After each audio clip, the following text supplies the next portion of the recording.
Century Henyo Group Limited. Eye international marketing group ya wotonyema eton wo abefo kwanso. Company abagana ha eba na beboa Ghana man nyina. Company kofa by CEO eni Mr. Ben Saya okura MBA wo Oxford University. Wa afe apem ahenkono aduokono wotwe eye 1998 no nyasa abodin.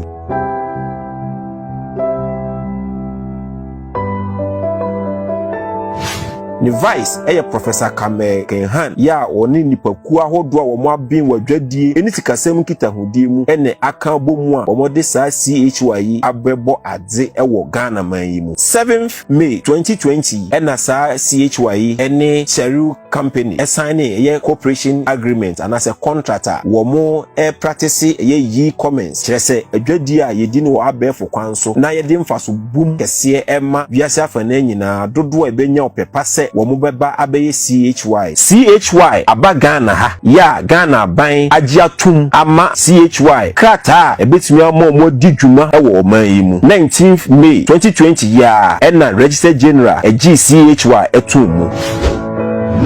Ibium ye was certificate to commence business 19th May 2020 registered general de ama CHYMALL say yetimi adidwuma ewo Ghana ha ne aboa afoforo ama wo musikasem atumi atoto yie. GRA ensoso agiyen atomu a 5th August ya ensoso GRA ensoso agi atomu ewo Ghana ha CHYMALL etua to sede sefata ema Ghana aban.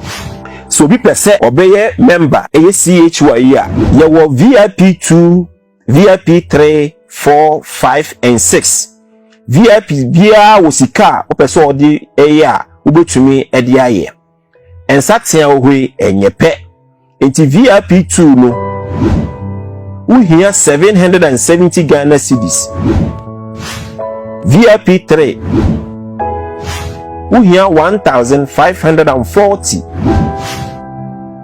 VIP 4 uhia 4620. VIP 5 uhia 9240 and a VIP 6 18480. Weni sika obi pese obeye CHYMALL obetumi di register. Yehwe business plan for CHYMALL ne marketing plan ni nyina ne se sika biara a wodi ye registration no ye de bi rent shop online afei ye de bi nsoso atonyema mienu aton ama enadu bia odofo se ohwe VIP 2 a registration ene renting a shop online no eye 275 Ghana cedis na company no anase CHYMALL e de 495 ato two products at wholesale price ya discount no ye 60%. Obaton sa product no ama wa befo kwanso ya anya wankasa na wo so anyema na ton CHYMALL beton ama enadu na nadu achi no ubetumi anya mfaso ya eye 38 cedis 50 pesos na enu achi obeso ama o product a ne buo esom America dollars no $50. Enti so hwe table no ewo TV no so a saa na ekoma VIP 3 VIP 4 VIP 5 and VIP 6 ya 10 to 12 days biara members ewo CHYMALL no enya mfaso if it's a company ni di trading capital no ye adwuma ya 10 to 12 days biara no emfaso a beba so no o tuade ama wo nso watumi adi yie ewo abrabo mu obi bebusa se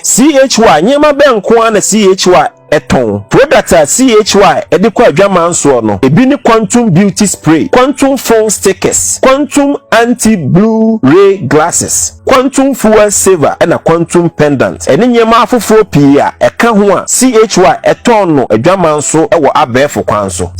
CHYMALL marketing group enye investment company na momu no CHYMALL practice e-commerce ya kire se ye toto nyema wo abefo kwanso ya ye timdi mobile phone anase computer any this adwuma no enfasodie pi wo bi opeso be CHYMALL no so ye was store profiter enumu no ye wo gold platinum and then diamond levels ye wo chain store profit ye wo direct sharing profit service profit and a chain service profit ya obi beye CHYMALL member obetumi nya sa enfasodie 10 to 12 days no o profit CHYMALL etuama no every 10 to 12 days biya no wo sabetimi aka osika through bank transfer anase Momo MTN anase Vodafone